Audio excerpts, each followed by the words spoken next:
ఈరోజు జనవరి 28 అంటే సాధారణ రోజు కాదు మావా. మన ఫోన్, మన డేటా, మన ప్రైవసీ గురించి ఆలోచించాల్సిన రోజు. ప్రపంచం మొత్తం ఈరోజు డేటా ప్రైవసీ డేగా పాటిస్తోంది.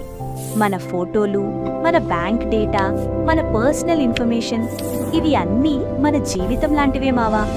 ఈరోజు మనకి ఒక మెసేజ్ చెప్తుంది, డేటా సేఫ్గా లేకపోతే మన జీవితం కూడా సేఫ్ కాదు.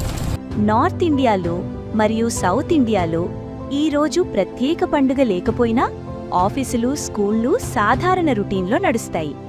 ఈరోజు ఒకసారి ఆలోచించుమావా, నీ ఫోన్లో ఏ యాప్కు ఎంత యాక్సెస్ ఇచ్చావో తెలుసా?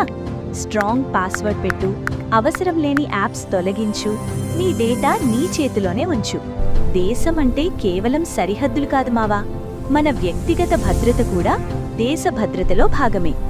ఈ రోజు నీకు ఏది ఎక్కువగా టచ్ అయింది? ప్రైవసీ విలువ, డిజిటల్ భద్రత లేదా అవగాహన అవసరమా? కామెంట్లో చెప్పు మావా.